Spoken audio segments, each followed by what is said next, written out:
Então, assim, nessa aula eu quero falar um pouquinho com vocês e eu vou dar uma noção geral para vocês, para quando vocês pegarem o processo na mão. Ah, Tamara, mas tá, qual o processo? Quando o processo ele já tiver uma sentença ou, por exemplo, que já tiver transitado em julgado, por onde eu começo? Por onde é que você vai começar? Pegou um processo na mão, o cliente ligou para vocês dar uma olhada no processo, passar um parecer para eles do que fazer. O que você vai fazer primeiro? Então, assim, gente, uma dica que eu sempre faço aqui, que daí já tem um pouco a ver com a organização do escritório, eu faço uma pasta virtual para cada cliente aqui no escritório. Então, cria ali a pasta virtual e aí abre um documento do Word que você vai nomear como resumo do processo. Muito simples. Então, gente, daí, abrindo o processo, a gente vai iniciar lá pelo inquérito policial. Eu vou mostrar para vocês que ao analisar pontos, ao analisar um processo, tem pontos que você vai direto porque costumam ter problema, que costumam ser pontos que você pode trabalhar.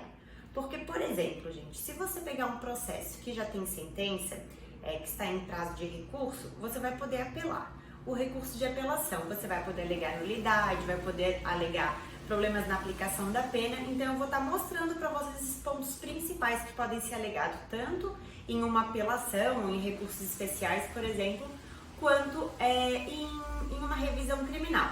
Até algumas questões ali de aplicação da pena podem ser discutidas ainda em execução penal, como detração da pena, por exemplo. Então, assim, gente, criada essa pastinha virtual do cliente, você vai abrir esse arquivo do Word e vai escrever resumo do processo. A gente vai iniciar ali pelo inquérito policial. A gente está partindo do pressuposto que vocês não atuaram nessa fase inicial, que vocês estão sendo contratados apenas para esta fase final. Então, final não, que tem muita coisa para acontecer, né, gente? Geralmente essa parte ainda demora um pouquinho, ainda mais se o réu estiver em liberdade. Então, coisas importantes para se anotar. Data do fato. Ah, mas por que anotar a data do fato? É o termo inicial da prescrição. Pra gente lá no final, é um ponto importante, o processo já está andando há alguns anos, dependendo da quantidade da pena, pode estar perto de prescrever ou não, e é importante a gente saber isso para saber como lidar com isso no processo. Então, a data do fato, você vai anotar porque é a primeira data da prescrição. A idade do réu, gente, porque se ele tiver menos de 21 anos na data do fato, ou mais de 70 na data da sentença, o prazo prescricional vai ser reduzido pela metade. Então, é uma informação importante e você vai anotar lá no seu resumo do processo. Data do fato, idade do cliente, para que a gente analise a prescrição posteriormente. No inquérito policial, algo que é muito importante e que ele sempre vai delinear ali o futuro do seu trabalho é o depoimento do policial. A gente acha que por ser policial eles não vão deixar nenhuma brechinha pra gente trabalhar, mas eles sempre deixam algo pra gente trabalhar. Então, vocês vão analisar o depoimento dos policiais e geralmente, gente, assim, ó, se tiver algum indício de nulidade, vai ser lá no depoimento do policial que você vai conseguir arrancar. Por exemplo, em um caso de tráfico de drogas ou qualquer outro crime que tenha violação de domicílio, é mais comum em tráfico de drogas. Mas que a polícia botou o depoimento ali, a gente abordou a pessoa na rua, só que ela nos convidou para ir até a residência dela. Gente, esse convite, e aí é o que a gente vai trabalhar aqui no processo, daí o que eu faço para vocês? Vocês já colocam um 01, já vai anotando os tópicos que a gente vai fazer na nossa defesa, por isso a importância do resumo, e você vai colocar nulidade por violação de domicílio. Bom, Tamara, mas violação de domicílio, mas não foi a pessoa que chamou o policial para ir até a casa? Justamente nesse ponto que a gente vai trabalhar, que esse consentimento ele é inválido. Pois imaginem, gente, é uma abordagem com 10 policiais, todos armados. Quem garante, né, e geralmente esses consentimentos eles não são válidos e não tem como considerar válidos, porque o réu, naquela situação, ele não tem como dizer não. Ele vai dizer que um policial não pode entrar na casa dele. Isso na prática a gente sabe que não é assim. Então, ou muitas vezes até a pessoa fala que pode entrar, mas é que a pessoa nem sabe que pode dizer não. Então, é um ponto importante pra gente olhar. E aí você já vai separar ali a parte do depoimento policial que menciona que o réu consentiu, e aí a gente vai trabalhar esse tópico, que vai ser uma nulidade, vai ser uma preliminar. Aí você já anota no seu resumo nulidade, violação de domicílio, ausência de consentimento válido. Inclusive, gente, eu vou deixar ali para vocês o material de apoio, uma decisão do STJ muito boa, falando justamente desse consentimento. Nessa decisão, o Rogério Schietti ele vai traçar alguns parâmetros para que esse consentimento seja considerado válido. Inclusive, ele deu o prazo de 1 ano para que os policiais pudessem se organizar, como por exemplo com câmeras, para demonstrar que de fato esse consentimento foi válido ou não. Então, é um avanço, é uma decisão muito boa e que eu vou deixar para vocês darem uma olhadinha depois, olhem no voto, porque vale a pena. É uma aula de violação de domicílio, assim, de inviolabilidade do domicílio. É muito bom, vale a pena. Outro ponto que é costumeiro nos processos, que também você consegue extrair do depoimento dos policiais, que os policiais vão mencionar sobre o acesso ao celular. Os policiais podem mencionar que o indiciado, né, o suspeito que ofereceu a senha, o indiciado que... Gente, aqui quando eu falo indiciado e suspeito é porque não tem uma denúncia, não tem processo em andamento. Indiciado é quando já tem um indiciamento, né, quando já tem ali o andamento do inquérito. Nesse momento que não tem nada ali da prisão em flagrante, ele é um suspeito. Então, quando já tiver denúncia, aí sim ele será um acusado. Se por um acaso eu trocar os termos aqui, eu vou até colocar uma observaçãozinha ali no material de apoio, é que às vezes a gente falando rápido eu posso trocar. Mas se eu trocar, já estou pedindo desculpas com antecedências e eu vou colocar ali no material de apoio uma observação para que eu não troque mais, tá bom? Então, assim, quanto ao acesso ao celular, se do depoimento do policial também constar isso, o suspeito, ele forneceu a senha do celular. Gente, assim, ó, na prática, os policiais ali, geralmente com muita violência, ou em volta 10 policiais em volta do seu cliente, por exemplo, mandando ele colocar a senha, é impossível dizer que alguém conseguiria negar esse pedido, né? Então, da mesma forma que lá na violação de domicílio, se não tiver autorização judicial, a gente vai fazer um outro tópico de nulidade, falando nulidade, acesso no celular sem autorização judicial. A gente tem que ficar atento a uma situação, gente, assim, ó. Algumas vezes, os policiais, né, que já têm um pouco mais de experiência, eles acessam esse celular, eles pegam o que eles precisam, inclusive vai estar no inquérito, então por isso que é só ter um pouquinho de atenção para isso que eu vou falar.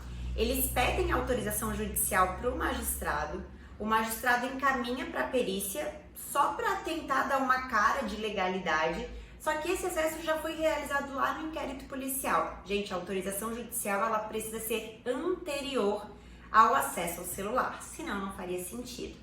Então, da mesma forma, se isso acontecer, fique atento. Teve autorização judicial, mas os policiais acessaram antes, essa prova é ilícita e ela deve ser desentranhada do processo, tá? E vai ser esse nosso pedido. Então, caso tenha algum problema no acesso ao celular, que é algo que costuma ocorrer nos processos criminais, vai ser um outro tópico de nulidade, preliminar de nulidade, acesso ao celular sem ordem judicial, e ali no caso, se alguém mencionar que colocaram a senha e tudo mais, você vai dizer que esse consentimento é inválido, da mesma forma que na violação de domicílio, se aplica a mesma situação. Gente, no caso de tráfico de drogas, para condenação tem que ter o laudo definitivo. Até tem algumas decisões dos tribunais superiores que dizem que se o laudo preliminar for feito por perito, dispensa-se esse laudo definitivo. Porque na prática o que acontece? Esse laudo inicial de quando é pego a droga, às vezes é feito pelo próprio policial, dizendo, olha, tem cor, tem cheiro da droga. Por isso que eles precisam encaminhar para os peritos, para que os peritos façam ali os exames, o procedimento padrão, para que constate que de fato aquilo ali é droga. Porque muitas vezes, por exemplo, assim, um êxtase, ele vai para o laudo e aí constata-se que dentro daquele êxtase ali, na verdade, não tem os elementos que são vedados, né, que não caracteriza a droga. Então, por isso que a gente precisa do laudo definitivo. Se você perceber que o laudo inicial, o laudo preliminar, não foi feito por peritos e foi sentenciado sem o laudo definitivo, é uma outra preliminar, ou melhor, não é uma preliminar, perdão, você vai pedir a absolvição do seu cliente porque não tem a materialidade. A materialidade, ela não foi comprovada, né? Não há existência da prova do fato. Então é isso que a gente vai trabalhar, é um ponto bem importante que a gente tem que ficar sempre atento, tá, gente? Porque muitas vezes vai para sentença, o magistrado sentencia sem um laudo definitivo. Então é algo que você tem que prestar atenção. Outra situação, crimes que deixam vestígios. Os crimes que deixam vestígios é obrigatório ter o exame de corpo de delito. Caso não tenha esse corpo de delito, esse exame de corpo de delito, também se trata de uma nulidade. Então, se você for lá olhar, se trata de um homicídio, né? Tem o corpo, precisa desse exame de corpo de delito. Se não, é nulo, né? Você vai pedir a nulidade do processo por ausência de corpo de delito. Então, esses são alguns dos tópicos iniciais ali que você vai trabalhar e que assim, são muito corriqueiros. Então, quando você pegar esse processo na mão, vai lá, folheia o inquérito policial, data do fato, idade do réu, ali nos depoimentos dos policiais, tem nulidade, tem violação de domicílio, tem acesso ao celular, já são os tópicos iniciais. Seguindo ali, tem laudo definitivo, tem exame de corpo de delito, então fique atento, anote essas situações, eu coloquei ali também bem explicadinho no material de apoio, para que você que nunca manuseou um processo, que não sabe nem por onde começar, esse vai ser o pontapé inicial. Gente, eu não tô falando de tudo, de todas as nulidades possíveis, né? Porque cada tópicozinho desse aqui daria uma aula. Então eu vou falar para vocês os mais corriqueiros, os mais comuns, para que se você pegar um processo, você saiba o que fazer, tá? Mas ao longo desse curso aí a gente vai dar bastante informação para vocês, a gente vai tentar abraçá-los e passar toda a informação, todo o conhecimento que a gente tem para vocês, tá bom? Então não se preocupem que no decorrer dessa caminhada a gente vai ter muita troca. Gente, então assim, finalizando a análise do inquérito policial, a gente vai para o processo. O processo geralmente ele vai iniciar ali pela denúncia e na denúncia você vai confirmar a data dos fatos e a idade do réu, como eu mencionei ali em cima, por conta da prescrição, a capitulação legal. Por que a capitulação legal, camada? Por que eu preciso ver qual crime que o MP denunciou? Pra gente ver a pena mínima. Gente, se a pena mínima, isso é um ponto importante também, que muitas vezes a gente passa batido. Se a pena mínima ela for igual ou inferior a 1 ano, o seu cliente ele tem direito à suspensão condicional do processo. É um benefício que o processo vai suspender, sendo que o seu cliente vai cumprir uma série de requisitos. Essa suspensão condicional do processo é um instituto previsto lá na Lei 9.099, lá dos Juizados Especiais, e o réu, o indiciado, o réu nesse caso, ele tem o direito a essa proposta. Então, assim, o Ministério Público, ele deve oferecer essa suspensão condicional do processo. Se você chegou lá na sentença, né, para fazer a apelação e observou que a pena mínima era igual ou inferior a 1 ano e não foi feito essa proposta ao seu cliente, um dos pedidos vai ser que, a ausência de proposta de suspensão condicional do processo, você vai pedir o retorno dos autos para que seja oportunizado essa proposta para o réu. Mas aí você vai pensar, não, mas eu quero tentar a absolvição dele, eu não quero que volte o processo. A gente não está dizendo que a gente vai aceitar a suspensão condicional do processo. A gente quer que retorne os autos para que seja oportunizado a ele. Se ele quiser negar, não tem problema, o processo vai seguir. Mas muitas vezes, até contando com uma prescrição, às vezes vale a pena, porque é um tempo a mais que a gente ganha. Ainda mais se o cliente estiver em liberdade, então que a gente não tem pressa no processo. Então é algo a ser feito, tá, gente? Que você tem que prestar atenção.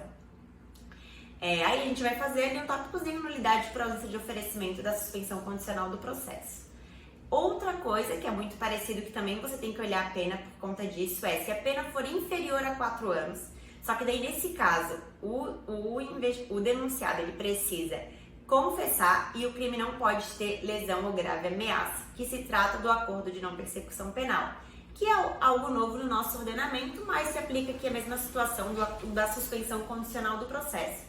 Caso não tenha sido oportunizado para o cliente lá no começo do processo, você vai fazer um tópico de nulidade dizendo que não foi oportunizado ao seu cliente esse acordo de não persecução penal, essa suspensão condicional do processo e que, portanto, a gente pede o retorno dos autos para que seja oportunizado ao cliente. Gente, às vezes o que acontece? Às vezes o cliente lá no início do processo ele é citado por edital, Inicialmente o MP faz a proposta de suspensão condicional do processo, mas aí ele é citado por edital e o processo demora. E aí quando retorna para o MP consegue citar esse cliente, mas dá continuidade à ação penal, o juiz recebe a denúncia e se esquece dessas propostas de suspensão condicional do processo, às vezes por conta da demora do processo. Não importa, isso é um benefício que o réu tem e que tem que ser oportunizado essa proposta para ele. Então é algo que a gente tem que prestar atenção e trabalhar. Gente, a citação também é algo muito importante no processo, afinal é o momento em que o réu ele toma ciência daquela ação penal e ele tem a oportunidade de se defender. Então é com a citação que a gente faz com que a ampla defesa, o contraditório, ele de fato seja ali de certa forma garantido, porque quando o réu ele vai ter ciência da acusação que tem sobre ele e que ele vai ter a oportunidade de contratar um advogado e se inteirar ali sobre a acusação que paira sobre ele.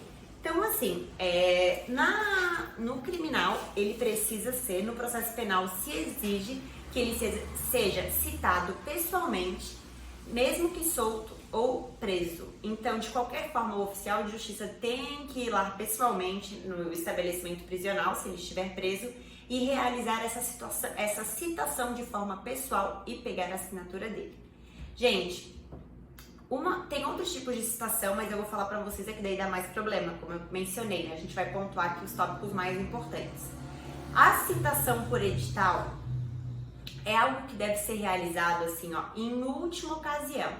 Por exemplo, o Ministério Público oficiou os atos de telefonia, de água, de luz, não conseguiu telefone, não conseguiu nenhum endereço novo. O MP pediu a citação por oficial de justiça, o oficial de justiça foi lá em 3 oportunidades. O MP requereu que fosse tentada a citação em horário comercial e não comercial, porque assim, gente, a maioria das pessoas durante o dia trabalham. Então, é normal que muitas vezes o oficial de justiça vá lá durante o dia, e eu vou deixar um artigo para vocês lerem que eu e o Dr. Felipe, a gente escreveu justamente sobre um caso de citação por edital, em que o oficial de justiça foi lá na residência correta do nosso cliente, em 2 oportunidades, no período da tarde, constatou que o imóvel estava fechado, ou seja, ele não certificou que os vizinhos não conheciam, que não sabia do local, que o imóvel estava abandonado. Ele simplesmente certificou que o imóvel estava fechado. Gente, durante a tarde as pessoas trabalham e é comum que o imóvel esteja fechado. Então, o que deveria ter feito o Ministério Público? Ele deveria ter requerido uma intimação, ali uma citação por oficial de justiça, mas em um horário não comercial, às 6, às 7, às 8, às 9 horas da noite, e não simplesmente tentado essa única vez e ter pedido a citação por edital. Pior, nessa situação o magistrado deferiu a citação por edital e o cliente ele foi citado por edital sem o esgotamento das vias. Então aqui vai ser um outro tópico para você anotar lá no seu resumo. Nulidade, citação por edital, ausência de esgotamento das vias, gente. Então assim, a citação é algo muito importante e qualquer problema na formalidade da citação vai gerar nulidade. Então assim, é algo importante e você tem que se atentar e olhar lá no comecinho do processo. Outro ponto que vai ser importante pensando na nossa prescrição, data do recebimento da denúncia.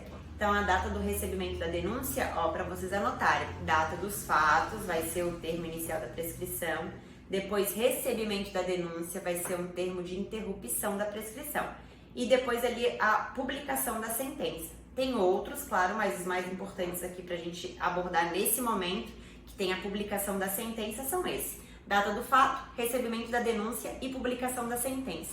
Quando eu vou olhar um processo, eu já separo certinho e coloco data do fato, DF, recebimento da denúncia, RD e publicação da sentença, PS. Para vocês já terem mais essa agilidade de estar anotando as datas, tá, gente?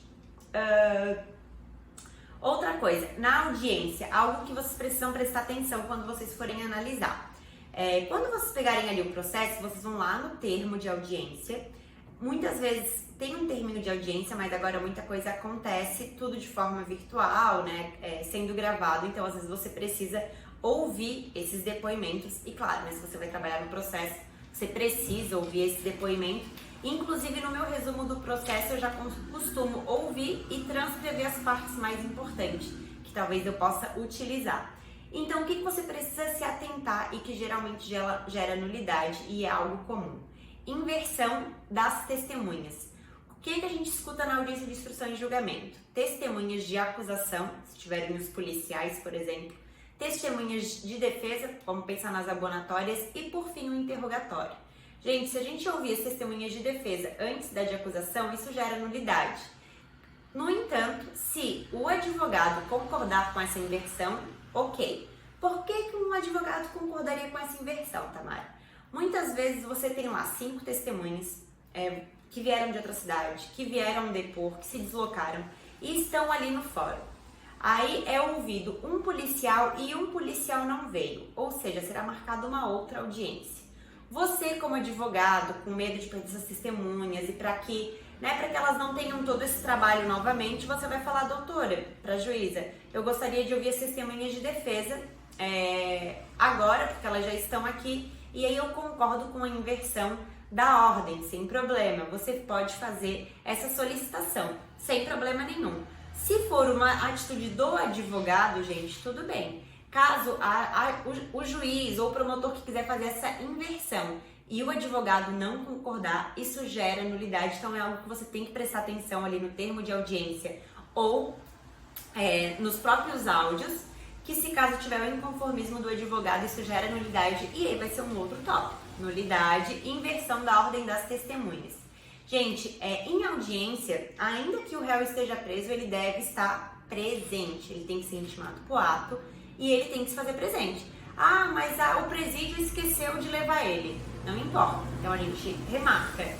No entanto, da mesma forma como a inversão da ordem das testemunhas, se o advogado concordar com a ausência do réu, tudo bem. Muitas vezes, gente, quem está nessa audiência é um advogado dativo, com pouca experiência. Às vezes o réu nem ficou sabendo dessa audiência. Caso esse cliente fale para você, olha, eu não sei quem me defendeu, acho que foi um dativo, que nomearam e tudo mais.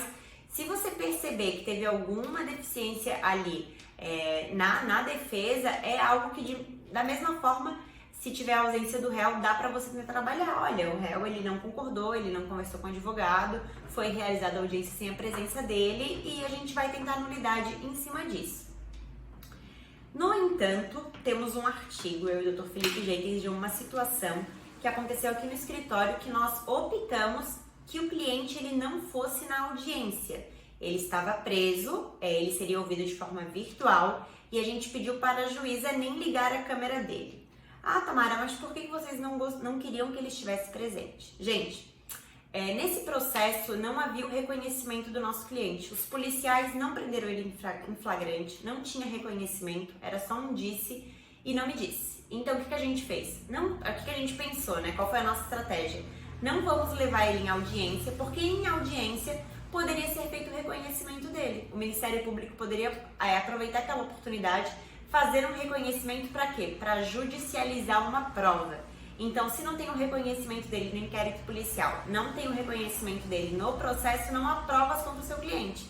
Imagina, nesse caso, se a gente levasse o nosso cliente para audiência, permitisse que fosse feito o reconhecimento, que ele fosse ouvido, a gente poderia ter feito com que o nosso cliente fosse condenado. Nesse caso, graças a Deus, ele foi absolvido, porque não tinha nada no processo contra eles, gente.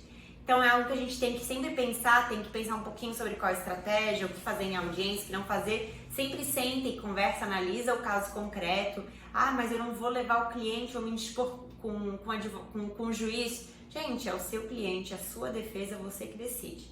Depois eu vou indicar ali para vocês darem uma lidinha nesse nosso artigo que vocês vão gostar. Então, partindo aqui, esses pontos são os principais, são os mais comuns, que quando você pega ali o processo você tem que se atentar. A gente vai partir ali para a parte da sentença.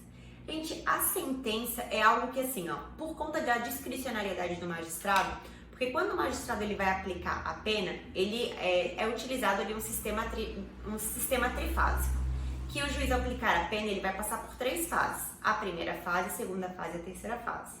A primeira fase é ali no artigo 59 do Código Penal, que analisa as circunstâncias judiciais. A segunda fase se trata das agravantes e das atenuantes, que é lá no artigo 61 e seguintes. E, por fim, é aquele aumento de pena, na terceira fase, aquele aumento de pena previsto no próprio crime. Aumento ou diminuição previsto no próprio crime. Por exemplo, no tráfico de drogas, no tráfico privilegiado, que tem uma diminuição de pena. Então, esse seria o que seria utilizado lá na terceira fase. Levando em consideração que o magistrado ele tem discricionariedade em certas situações aqui, a sentença geralmente é algo onde a gente encontra algo a ser discutido. Por exemplo, nas circunstâncias judiciais lá do artigo 59, temos 8 circunstâncias judiciais. Essas 8 circunstâncias judiciais, tá, Tamara, mas se o magistrado aumenta 1, aumenta 2, aumenta 3, alguns magistrados fazem esse aumento da cabeça, eles inventam um cálculo e aplicam o cálculo que eles querem. No entanto, tem um entendimento consolidado, que geralmente já é um pouco mais benéfico do que as decisões dos magistrados de primeiro grau, que aplicam 1/6, que aumentam 1/6 por cada circunstância judicial. Então já é algo a ser trabalhado. Outra situação, o Distrito Federal já tem decisões muito boas falando sobre isso, que daí é mais benéfico pra gente, e daí é algo pra gente trabalhar, que eles aduzem o quê? Como são 8 circunstâncias, nada mais justo que aplicar 1/8 por cada circunstância. Então é um entendimento mais benéfico que a gente pode trabalhar. Eu coloquei essa decisão do Distrito Federal para vocês, porque daí é um tópico a ser feito. Pedir aplicação, o juiz aplicou um aumento maior de 1/6, ou um aumento ainda superior a isso. Ou vocês pedem a aplicação de 1/6, conforme o entendimento do STJ, ou pedem a aplicação ali de 1/8, conforme o entendimento já de alguns tribunais. Então é algo que tem que ficar atento, tem que olhar, mas é algo que acontece com muita frequência. E aqui no artigo 59, gente, assim, são 8 circunstâncias. A gente poderia fazer uma aula de cada circunstância. Por exemplo, os maus antecedentes. Maus antecedentes sempre gera várias discussões, que às vezes a pessoa vai ser utilizado como maus antecedentes, algo que aconteceu há 8 anos atrás. Então a gente vai bater na tecla que a gente não quer esse aumento, que isso é bis in idem, que a pessoa não pode ser punida eternamente. Então a gente vai trabalhar várias situações. Então aqui o que mais importante para eu falar para vocês agora é, além das circunstâncias, né, que a gente poderia falar em uma por uma, é o aumento, é a quantidade, é quanto será aumentado. Se o juiz aumentar mais de 1/6, mais de 1/8, nós temos decisões dos tribunais muito favoráveis para realizar uma diminuição, realizar uma menor diminuição. Então, prestem atenção que isso é algo bem interessante. Então, ali na segunda fase da dosimetria, que são as atenuantes e agravantes, eu vou falar de uma agravante e uma atenuante que costumam gerar mais problema, ou seja, que costumam dar mais, que a gente consegue ter a possibilidade de trabalhar com elas, porque geralmente elas são analisadas de forma equivocada e que tem decisões nos tribunais superiores que nos favorecem. Então, é assim, a atenuante é a nossa confissão e essa agravante é a reincidência.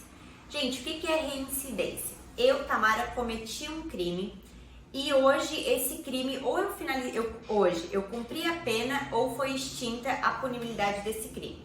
Nos próximos 5 anos, se eu cometer algum crime, eu serei reincidente. Após esse período, não poderá mais ser considerado como reincidente e, portanto, não poderá ser considerado como agravante.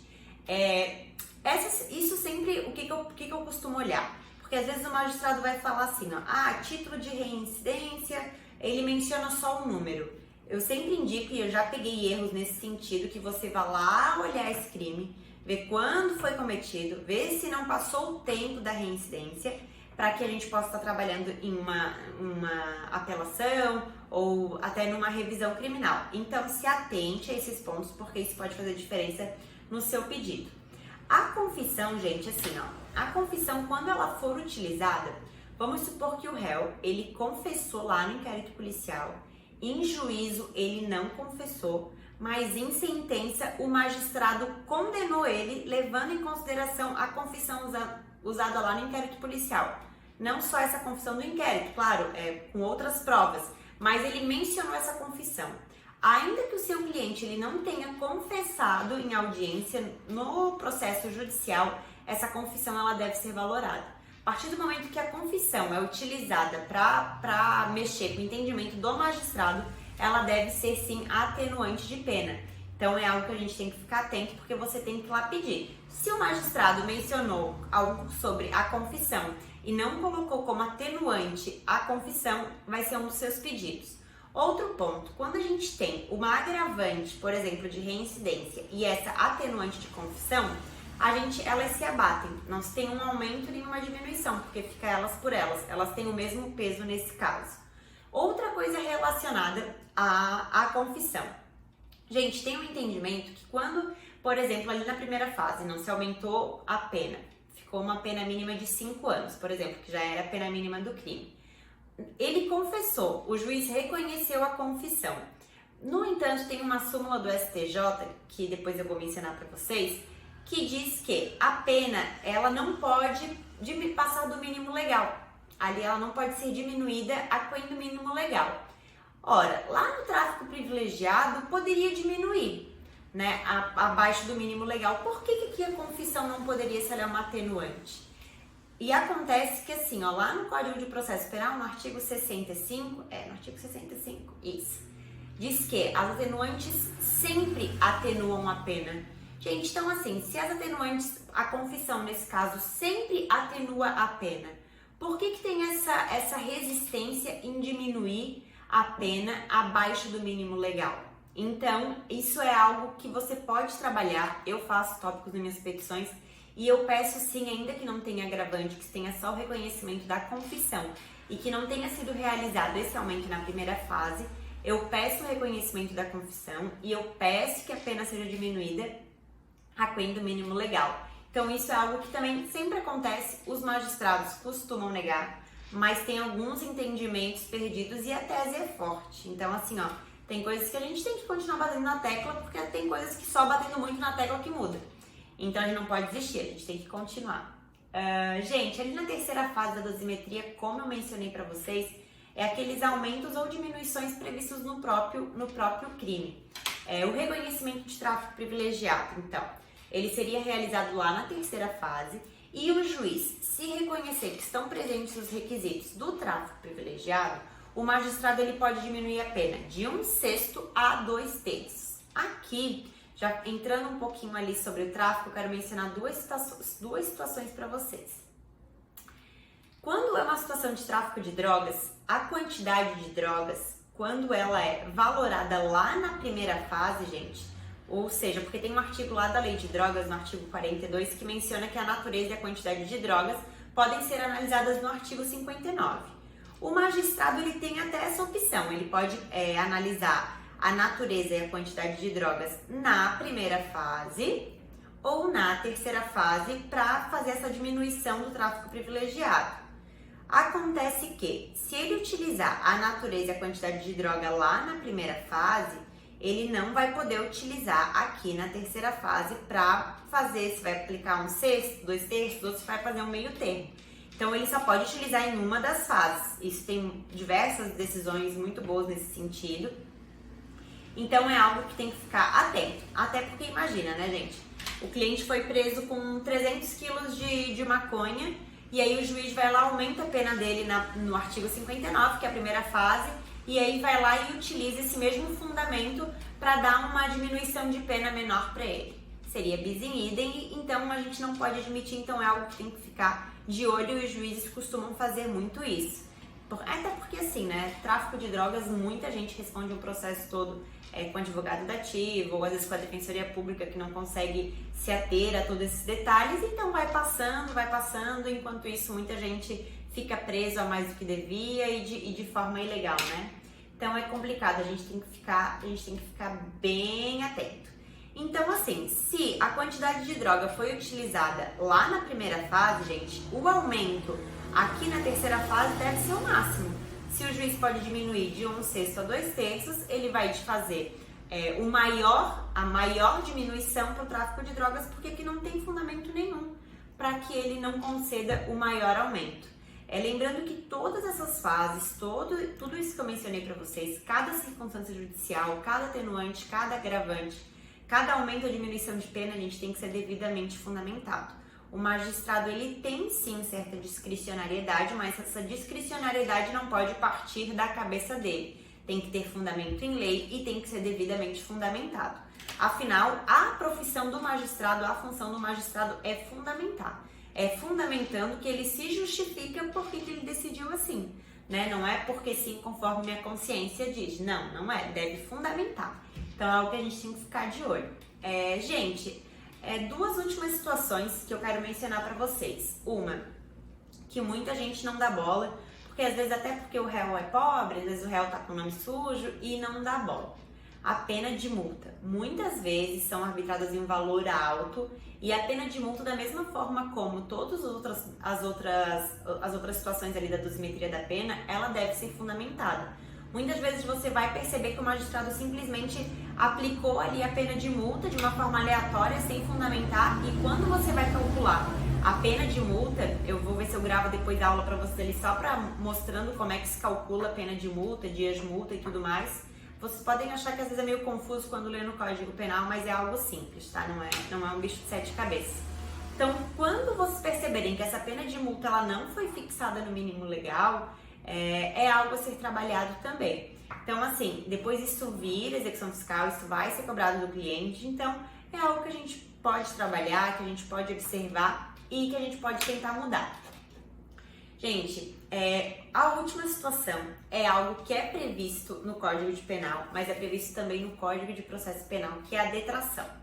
Eu acho que na minha faculdade passou batida essa detração e eu aprendi e não tinha entendido a importância desse instituto que é a detração.